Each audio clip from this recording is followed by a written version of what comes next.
إن الحمد لله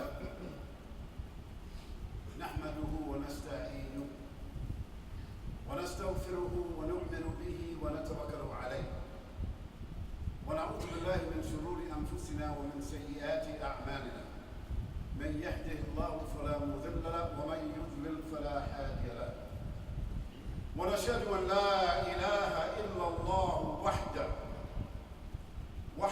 لا شريك له له الملك وله الحمد وله الحكم وله الأمر يحيي ويميت وهو حي دائم لا يموت وهو على كل شيء قدير ولا حول ولا قوة إلا بالله العلي العظيم وأشهد أن سيدنا ونبينا وحبيبنا محمدا رسول الله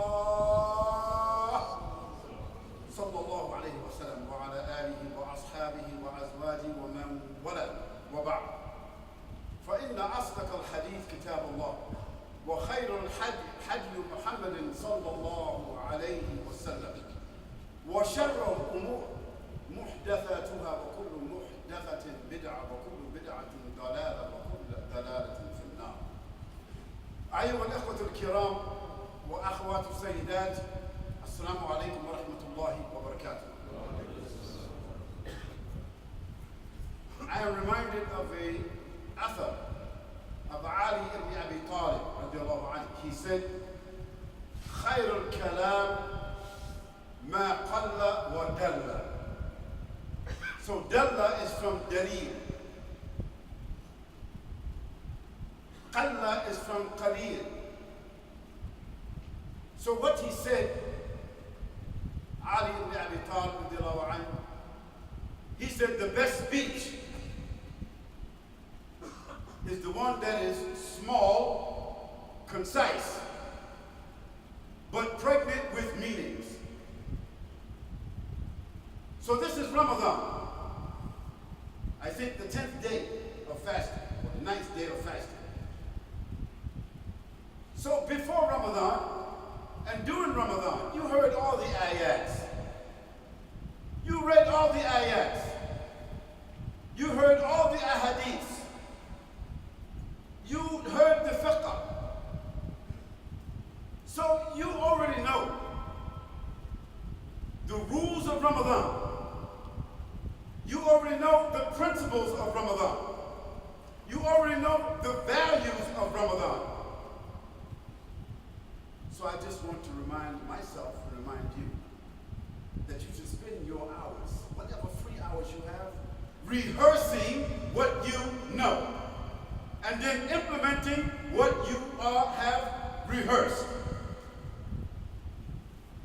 Having said that, the Prophet ﷺ already told us to take Friday and recite Surah Al-Kahf.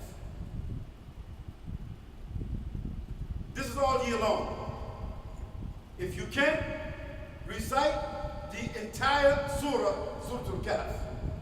Although the Prophet ﷺ said the first 10, the last 10. Both of the scholars, they agree.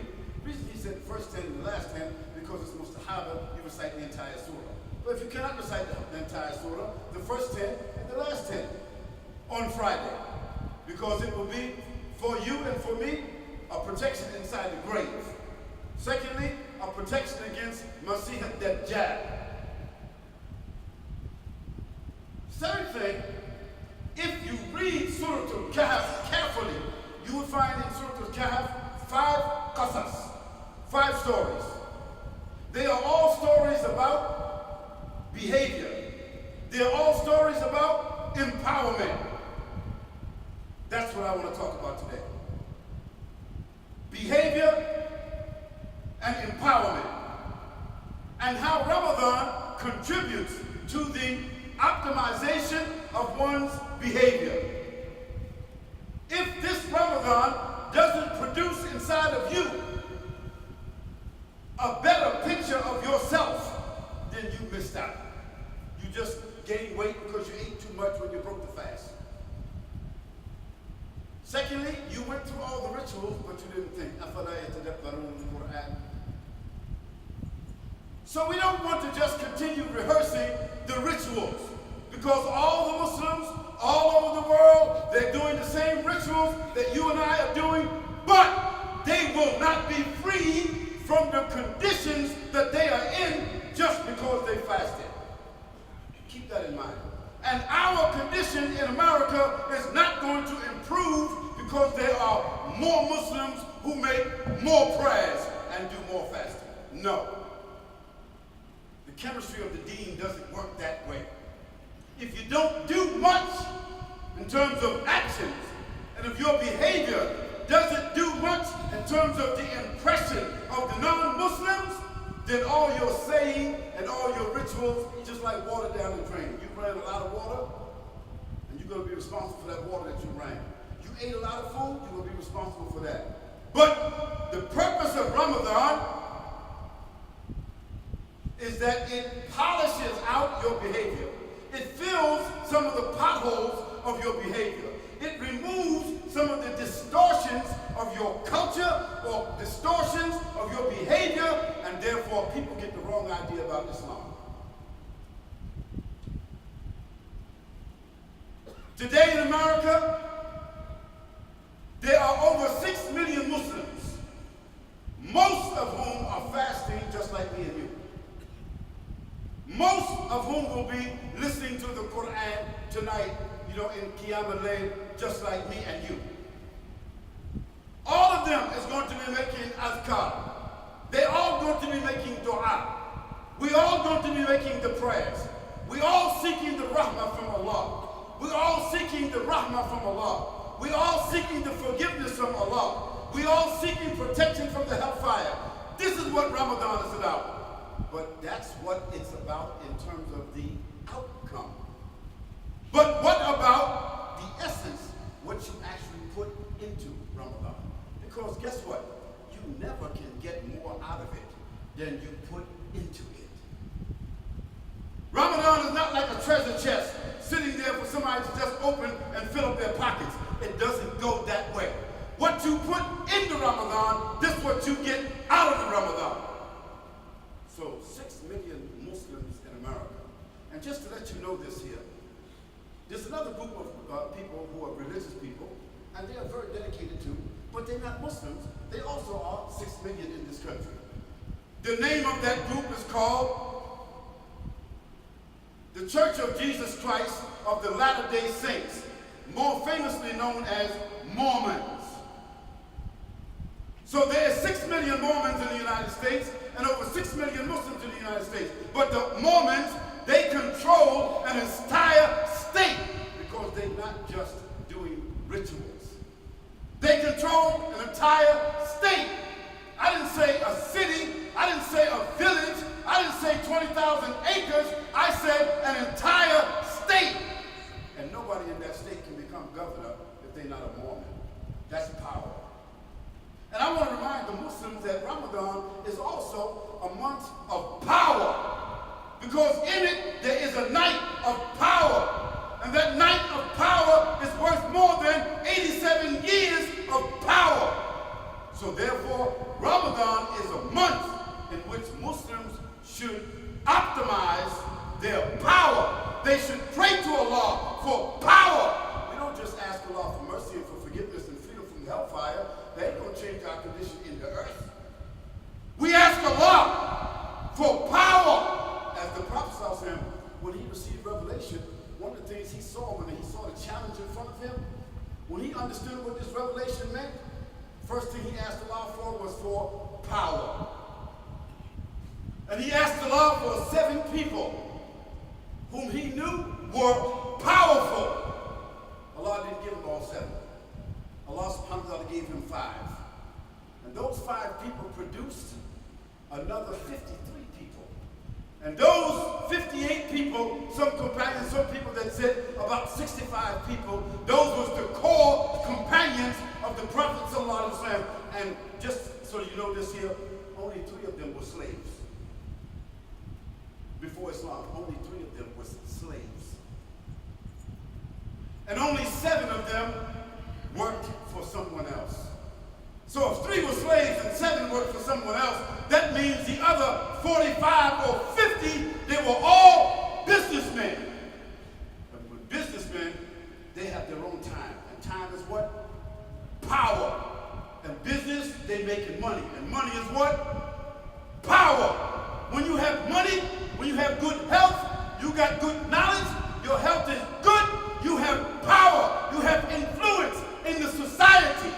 And Allah subhanahu wa ta'ala, He gave us the Quran, He gave it to us as a proof that this Quran, that whoever follows it, they're going to have power. That means they're going to have influence. Can you imagine if the 6 million Muslims in the United States, with the book that we follow, with the prophet that we follow, with the deen that we follow, we would probably control 3, 4, or 5 states in the United States. But guess what? We're not synced up. Our battery is not charged. Our starter in the car is not working. It's a beautiful car. It's full of gas, and everybody can see. It's a beautiful car. It's full of gas. But guess what? The transmission is not going into gear. The starter don't work. So where can the car go? Nowhere. And in New York City, if you don't move the car, it's going to wind up in another place where you got to pay some more money. So dear Muslim brothers and sisters, what does this amount to in very simple terms? What should we be praying for this Jumu'ah, this Ramadan? We should be praying that Allah subhanahu wa ta'ala place into our hands the power and the influence that we need so that our da'wah, our words, what we saying, what we claiming, it is believable. What did I say? It is what? It is believable. Because if you're saying something that ain't even believable, what you think people gonna follow you into something that they can see? You don't have the capacity to do yourself. It's not even believable, and your influence in what you're saying, it don't make them think it is achievable. Islam is a faith that when the non-Muslims see it in its reality, they can see what Islam can achieve, and they want to be a part of that. You thinking that if you explain to them about Isa and Maryam, alayhi salam, if you explain to them about who Allah is, who Allahu Ahad, you think that if you just talk to them about Muhammad sallallahu alaihi wasallam, about the revelation, the Quran, about Islam and how its power and its history, you think if you just talk to people about that, you can just talk them into Islam. No, it didn't happen that way. The majority of people that joined Islam, they joined Islam because they could see the influence of it. Did you know that Abu Bakr radiallahu anhu, within the first 45 days that he became a Muslim, did you know that Abu Bakr, he gave 23 shahadas? 23! And those 23 that he gave shahada to, 15 of them was major companions of the Prophet sallallahu alaihi wasallam. Why is this? Is it because Abu Bakr was eloquent? Because his iman was so powerful? No, Abu Bakr was a big businessman. Everybody trusted him. They knew that Muhammad sallallahu alaihi wasallam was his friend. And Muhammad sallallahu alaihi wasallam also was a businessman. And his wife was also a what? A businesswoman. See how wise Allah subhanahu wa ta'ala is. Allah is Sami'un Alim. Allah subhanahu wa ta'ala is Ar-Rahman Ar-Rahim. Allah subhanahu wa ta'ala is Ghafur Rahim. Allah subhanahu wa ta'ala is Al-Hakim. So Allah subhanahu wa ta'ala, before he sent the revelation to Muhammad sallallahu alaihi wasallam, the first thing Allah gave him was a wife who was already in business. She wasn't just a businesswoman. She was one of the biggest business people of Mecca. She was the biggest businesswoman in Mecca. And he didn't ask for her. He was working for her. She asked for him. Why? Because she could see the behavior of this man. And she had never seen in her entire life a behavior like his. Why she wanted to marry him? He didn't get the revelation yet. Why did she want to marry him? He never sat down with her and gave her no dowry. Why she want to marry him? Because she could see in that man something very different than all other men. And if other women in this society see the real Muslim man, even if she's a non-Muslim, she want to get married to him. Because everyone in the world, they want the best if they can get the best. They don't want the worst just because it's there. They want the best. You want the best? I want the best. Everybody wants the best. Allah subhanahu wa ta'ala says in the Quran, هَلْ جَزَاءُ الْإِحْسَانِ إِلَّا الْإِحْسَانِ. So, all Muslims, what I'm reminding you about today, that you have the potential inside of you. If you can move your culture to the side, because, culture is a habit. Your food, your dress, your language, your familiarities, where you came from, the history of your country, your family, that's your culture. And it's beautiful, but guess what? It's got nothing to do with Islam. You need to understand that point. Because as long as you think that your culture has something to do with Islam, you're going to always be putting your culture out there first, and Islam as a passenger. And Islam is not a passenger in nobody's vehicle. Understand this. Your culture, my culture, African culture, Asian culture, Arab culture, homeboy culture. It's all passengers in the vehicle that's called Islam. What's the vehicle's name? Islam. Don't get it twisted, because that's our problem in America. Most Americans, they think that Africa, when they see the word Africa, when they see Africans, when they see Arab, and they see the Arabs, they say Asia, they see the Asians, most Americans say, that's Islam. No, it's not. That's a reflection of Muslims, but that's not necessarily Islam. Look, let me tell you this here. We all go to Mecca and we make Hajj. And we go to Medina and we make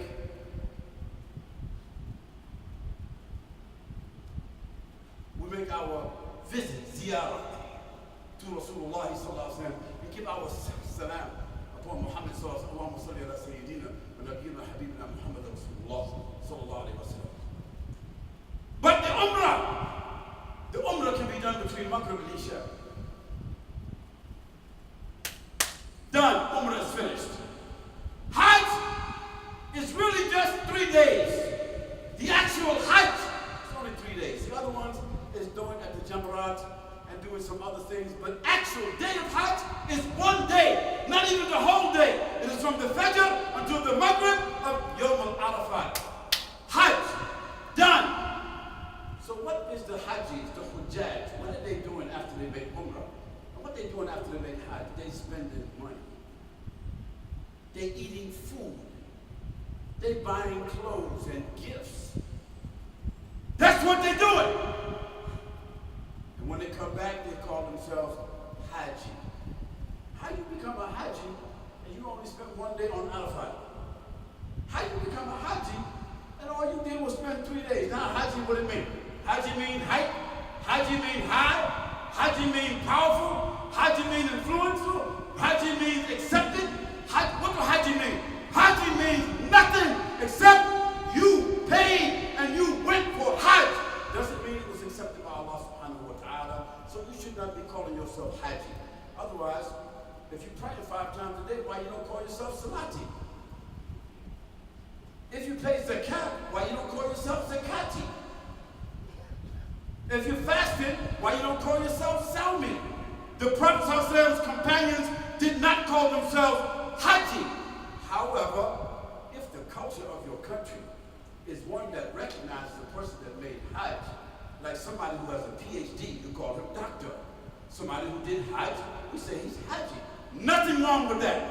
But if you call it yourself a Haji, then this is a bid'ah. The Prophet never did it. But if somebody else will say, oh, he's a Haji, nothing wrong with that. But what does it mean? Absolutely nothing. It's all based upon the behavior, because the Prophet has already said, every action is judged by its what? Its intention. If your intention for Hajj was pure, if how you got the money was pure, and what you did while you was on the Hajj was pure, there's no doubt that you returned back to your mother like you was born. That means your Hajj was accepted. But that's conditional. Again, if you look at the Bunya al-Islam like the Prophet's companion, Umar al-Khattab, what he said Bunya al-Islam ala khams. Islam is built upon 5 pillars. Islam is built upon 5 pillars. So the house of Islam is built upon 5 pillars. The 5 pillars is not Islam. The 5 pillars are the pillars of Islam. What is Islam? Islam is what Allah, al-Islamu istislamu lillahi bit-tawheed wal-inqiyadu lahu bit-ta'ati wa ruddu shak wal-kufr wa ahlihi. This one of the people who do the grammar. This is what they say. Al-Islamu istislamu lillahi bit-tawheed wal-inqiyadu lahu bit-ta'ati. Al-Islam is complete surrender.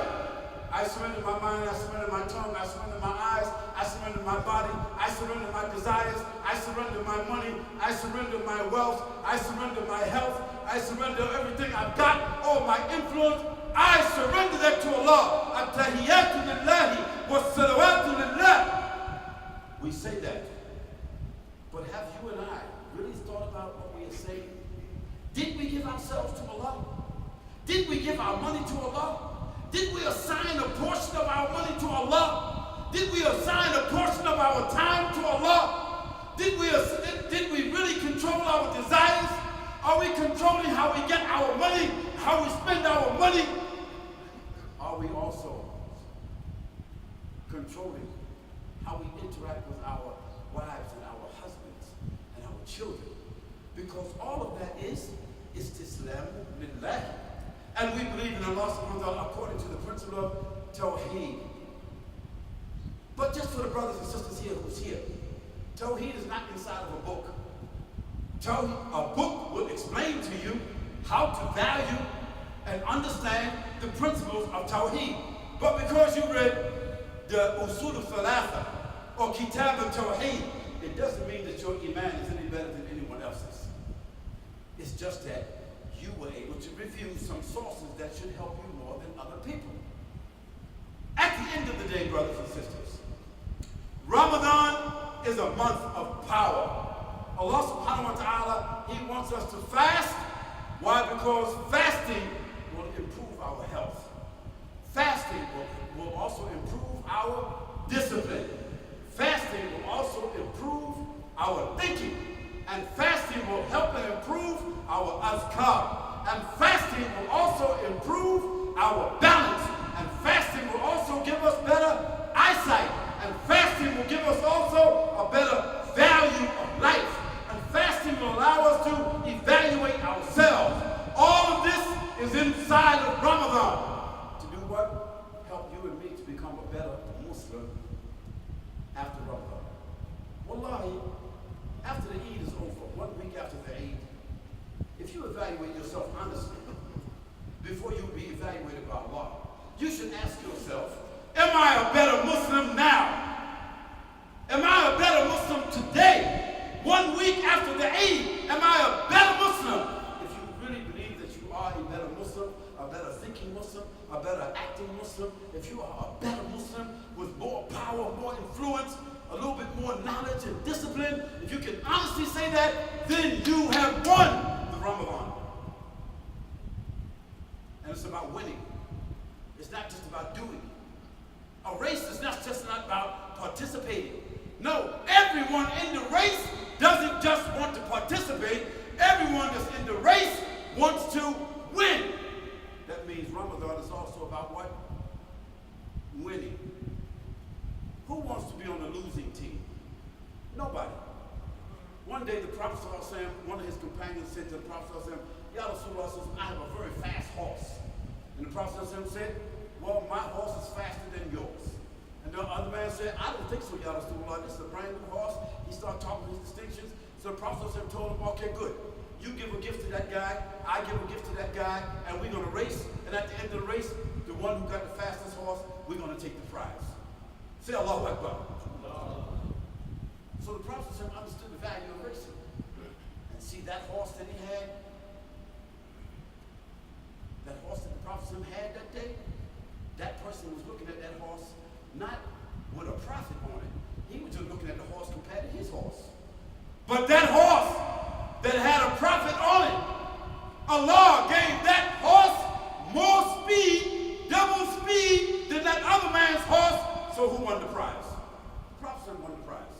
After that day, nobody challenged the Prophet to a race. Allah said in the Quran, فَاسْتَبِقُوا الْخَيْرَاتِ فَاسْتَبِقُوا الْخَيْرَاتِ. What does it mean? Race, charge, compete with one another as if you are in a race. Towards what? Towards all the good. The good of the dunya and the good of the akhirah. Not just the good of the akhirah. Allah already told us in the Quran, don't forget Allah subhanahu wa ta'ala told you, yes, seek your nasib for the akhirah. Do the ibadah, do the adhkar, practice the ilm, all the things you want to do. Make your ibadat in every way you can. But Allah subhanahu wa ta'ala says, do not forget your nasib of the dunya. And what's the nasib of the dunya? The nasib of the dunya is the quality of life that you want inside the dunya, so that your family has good things, so that your relatives have good things. Your neighbors also, they can look at you, and if they need something, who will they go to? If your neighbor needs something and you're the one that can give it to them, you already have influence over your neighbor. When you talk to him about Islam or her about Islam, half the job is already done because you already have influence over them. I ask you and I ask myself, if you want to know what kind of job you're doing, ask yourself how long you've been in America. I know that most of the people in this room here, if you already have your citizenship, you have been in America at least 7 to 10 years. Many of you, you've been in America 20, 25 years. Okay, let's just say that most of the people in this room here came from somewhere else. They've been in America for at least 10 years. You're a good Muslim. You practice Ramadan. You got on thobes and turbans, you got beads on and kufis, and you got misbahah beads, and you got Qur'ans and big names and lots of hujjaj and everything here, sitting right here. A lot of people who's hafiz of Qur'an, their sons and daughters are hufaz of Qur'an. So what? Good. But if you want to know the evidence of the deen, let me ask you a question. How many of you can say that you know the first name of 5 of your neighbors, and your neighbors who you know their first name, they also know your first name? You don't have to raise your hand. I already know. I did this all over the world. And in most cases, out of 1,000 Muslims, praying Muslims in Ramadan, praying Muslims who've been here 10, 20 years, out of 1,000 Muslims, not even 50 could raise their hands and say, I know 5 of my neighbors. So what kind of job you doing? So what if you got money? So what if you pray? The Prophet said he did more than all of us, but when he was on his deathbed, when he was dying, he was in the room of our mother. He was in the room of our mother Aisha, radiallahu anha. Whose room he was in? He was in the room of our mother Aisha, radiallahu anha. That's where he died at. So when he was dying, he would go out of consciousness and come back, and go out of consciousness and come back. And so our mother Aisha, she noticed that he was talking with somebody, and she didn't know who he's talking to because she didn't see nobody. So she asked him, Ya Rasulullah, who are you talking to? He said, it was Jibreel. He kept coming to me, asking me about what? The neighbor. SubhanAllah.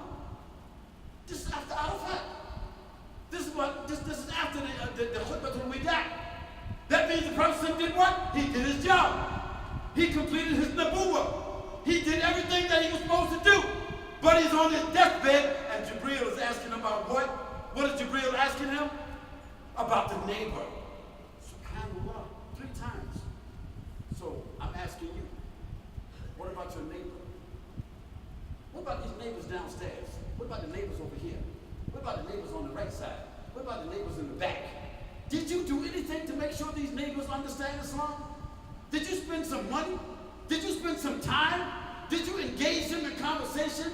Did you give them some gifts? Did you give them their haq? If you didn't, you can stay in America for the next 50 years, and all your grandchildren, all your children can memorize Quran, but on the day of judgment, it won't mean nothing to you. Because part of the job is not just practicing Islam, the job is in delivering Islam. This deen does not belong to me, and it don't belong to you, and it doesn't belong to your culture. And Muhammad is not our prophet. He's the prophet of Allah. That's his name. He's Rasulullah. He's not the prophet. Allah don't call him the prophet of the Muslims, although he is our prophet in that sense. But what Allah calls him?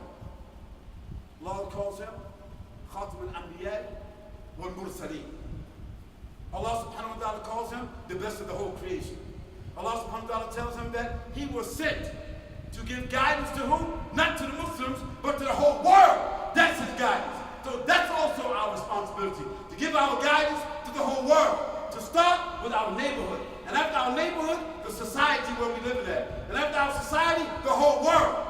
So if you don't know even 5 names of your neighbors, and you've been in America 10 years, I say that you're selfish. I say that you're focused on something different. I say that your dawah is very weak. And I say that you just practice Islam for yourself, for your culture, and your family. That doesn't work. Islam did not spread around the world that way. Islam spread because it is the deen of Allah. The Quran is the book of Allah. And Muhammad is Nabiullah. And it's our job to call people to the book of Allah. Call people to the illustration of Muhammad and call people to Allah subhanahu wa ta'ala's tawheed. That's our job. In order to do that, you've got to have a different frame of thinking. We ask Allah subhanahu wa ta'ala that He help us with this frame of thinking during the month of Ramadan. We ask Allah subhanahu wa ta'ala that in this 9th or 10th day that we have right now, that we alter our, change our thinking, recalibrate our thinking, that we synchronize our thinking, we change our thinking a little bit. Take it off for yourself, take it off for your family, take it off for your own benefits. Start to move it out. Start to put some money aside that you want to give to the masjid to make sure it's distributed to the neighbors. Last thing I want to say.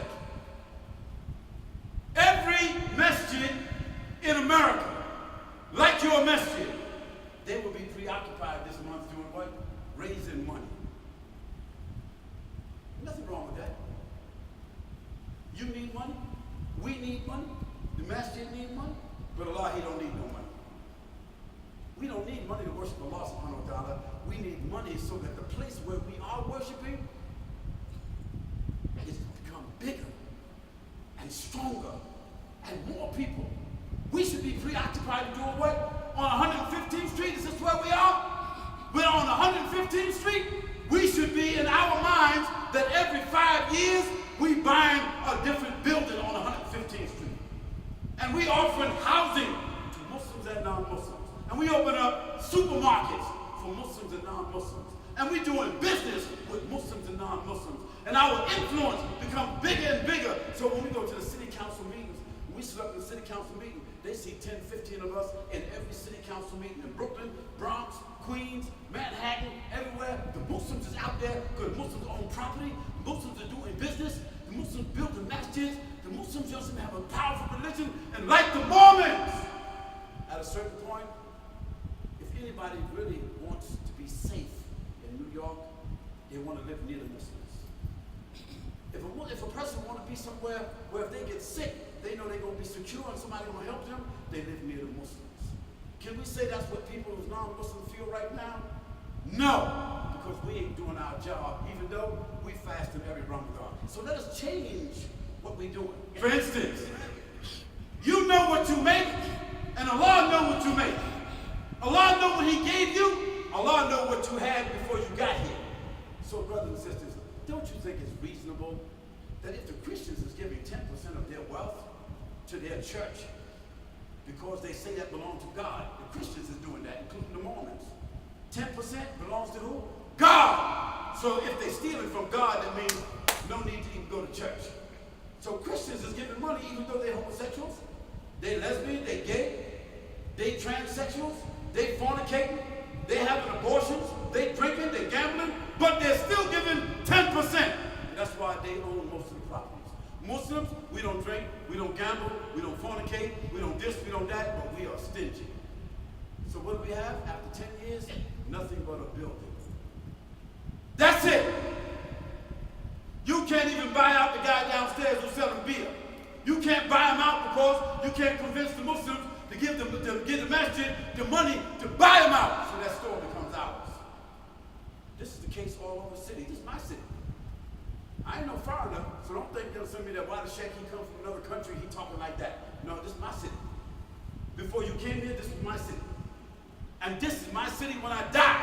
And my family's city when I die. So I know the city before the Muslims came. And I ask Allah subhanahu wa ta'ala that our presence brings dignity. That our presence brings respect, that our presence brings influence. And I ask Allah subhanahu wa ta'ala that He grant us during this Ramadan the consciousness and the commitment to make a change in ourselves, in our families, and in our communities. Why? Because it's not about the culture, it's about Quran. It's not about the culture, it's about the Sunnah of Muhammad sallallahu alaihi wasallam. It's not about the culture, it's about Allah and obeying Allah. Ati Allah wa ati al-Rasul wa ulu amru minkum. The final thing I want to say to the brothers and sisters is that it's about community. If you want to pray for something, pray for community. Pray for Jama'ah. Not Jum'ah. Jum'ah is a place where we gather. It's a time we gather. But the Jama'ah is our total influence with the leadership that we selected. Imagine if the 6 million Muslims had an Amir. Nobody could become president in this country without that Amir. No one could become the president of the United States without visiting that Amir. Because they would know that he's controlling 2 or 3 million votes. But today, Muslims not even counted when it comes to politics. Some people in this room are saying that politics is evil. That's because you're stupid. There's only a stupid person living in America who will say something like that. Only a stupid person, an ignorant person will say that politics doesn't matter.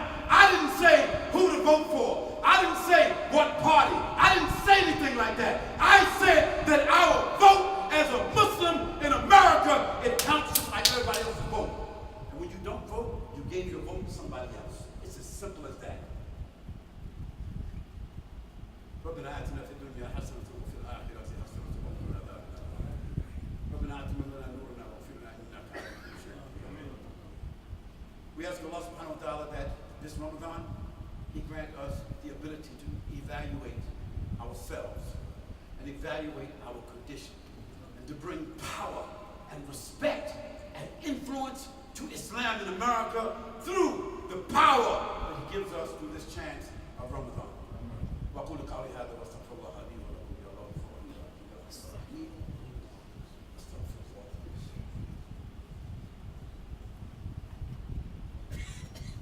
الحمد لله وكفى والصلاة والسلام على أشرف الأنبياء صلى الله عليه وسلم وعلى آله وأصحابه وأزواجه ومن والاه وبعد. Dear brothers and sisters, I want to tell you about 2 projects. Actually, 3.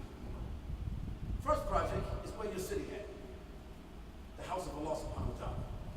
And it is our responsibility not to just maintain the house of Allah, but it's our responsibility to sponsor the house of Allah. You know, if you think $5 inside the bucket is a contribution from your family, what you put in your gas tank today? If your car was impounded, what would you pay to get it out? When you pay your phone bill this weekend, is it $5? So when you come to the mosque, you think that when you pull out $5 and put it in the box, you did something. You did nothing. No! Set aside $100 a month from your family. I don't care if you're on the welfare or the fair wealth, doesn't matter. Because even the people on welfare can give the masjid $100 of their money. Muslims who are on the welfare, they can save $100 a month to give to the masjid. So what about the people that's in business? What about the people that's working 16 hours a day? No, you should give at least $200 to the mosque every year. But no, you're not going to do that. You're saying to yourself right now, why is Sheick talking about money? This is Jum'ah. So what? Well, we don't talk about money. I ain't doing no business. When the Prophet had to go out on a rihla for jihad, you don't think he talked about money? Yeah, before they went out for jihad, the Prophet sometimes spoke for 2 hours, 3 hours, 4 hours. Doing what? Raising money. Because you can't get no horses. You can't get no weapons. You can't buy no food. You ain't got no what? Money. You can't buy no bullets. You can't buy no armor. What you can buy? You can't get nothing with no money. So there were times when the Prophet was standing in front of the people 3-4 hours asking for money. To do what? Just to make jihad. So now you want me to stop talking? Shit, why are you talking about money? No, you should stop thinking the way you think. Every Muslim in this masjid that lives in this area, that comes to this place, you should shake hands with the sheikh who's responsible and tell him, Sheikh, this is my name, this is where I live, and I'm giving my commitment here, and you can count on me $100 every month or $200 every month. You can count on that. Wallahi, wallahi, thumma wallahi, uqsum billah. I swear by Allah, this is my name, this is my family, and Sheikh, I'm giving you my hand, then I'm going to be one of the supporters in this masjid. If the Sheikh, he had 500 supporters that gave $100 a month, how much is that?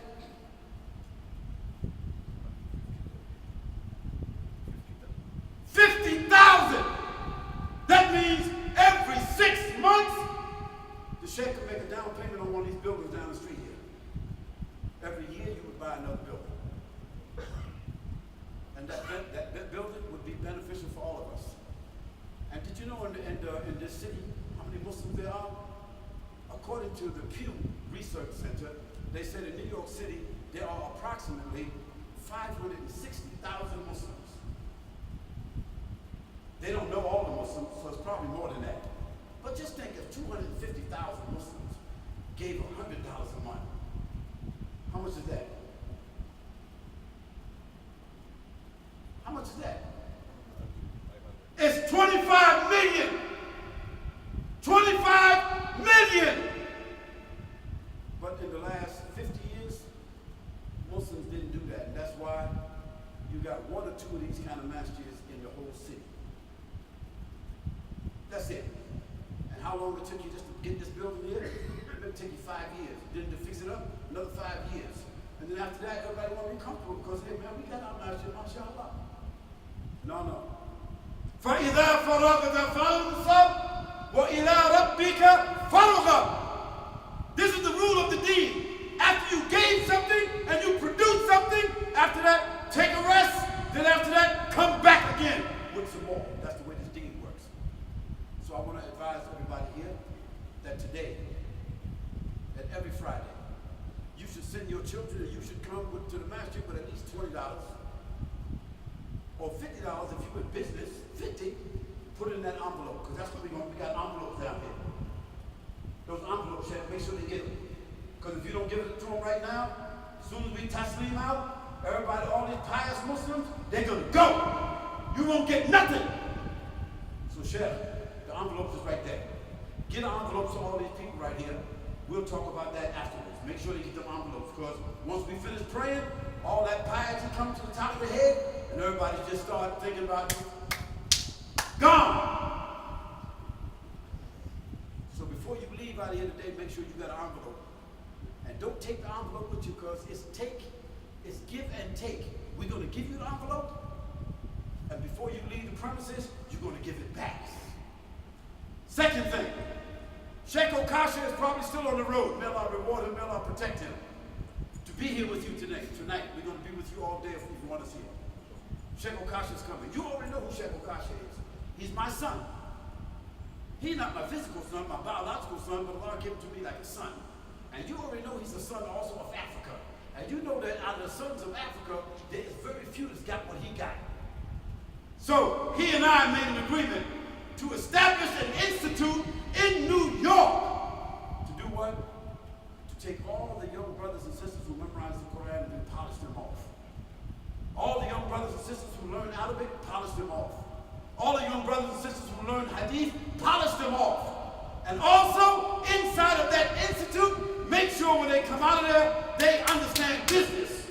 Because if they have the Quran, they got Arabic, and they got Sirah, and they got all of that, and they also in business, a new generation is going to come. We already found the place. It's going to cost us $5 million. It's up near Peekskill, Poughkeepsie, New York. The place will cost us about $5 million. It's 322 acres of land. It's already developed. We're ready to get it, but we need your help. We need your help. And guess what? That land will be part of this masjid, because it's an extension. The Sheikh here, he's my brother. So whatever I do is an extension of him. Whatever he does, extension for me. The third thing is, Malcolm X died or was killed in this city about 53 years ago. His legacy is one of the most powerful legacies for Islam in the West. I became a Muslim the same year that he was assassinated. So I am one of the sons, or the spiritual sons of Malcolm. I'm a spiritual son of Malcolm.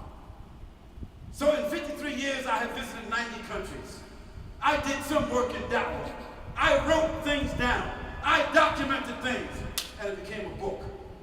When it became a book, we decided to do a movie. We have already started the filming of the movie. The only movie that really is going to be developed to tell our story. Not somebody else telling us our story, but us telling our story, Islam and America in the last 50 years. So today, when you give your money, when you put whatever you're going to put in those envelopes, when you put what you're going to put in those envelopes, part of it is going to go towards this movie, part of it will go towards this land that we're going to purchase, because the movie is being done for Dawah. It's a business model, but it's being done for Dawah. Just like you buy the masjid on a business model, but it's for what? Ibadah. And secondly, the land is going to be a village where all the halal meat for the East Coast is going to be grown right down that land, inshallah. So we ask all the Muslims keep that in mind, inshallah. We say, ربنا آتنا في الدنيا حسنة وفي الآخرة حسنة وقنا عذاب النار. ربنا آتنا من لدنك رحمة وهيئ لنا من أمرنا رشدا. ربنا إننا آمنا فاغفر لنا ذنوبنا وقنا عذاب النار. ربنا آمنا فاغفر لنا وارحمنا وأنت خير الراحمين. لا إله إلا أنت سبحانك إني كنت من الظالمين. يا الله غفور رحيم برحمتك يا أرحم الراحمين. عباد الله، إن الله يأمر بالعدل والإحسان وإيتاء ذي القربى وينهى عن الفحشاء والمنكر والبغي يعظكم لعلكم تذكرون. وذكر الله تعالى وأعلى وأولى وأعز وجل وتم وحم وأكبر. وأقم الصلاة.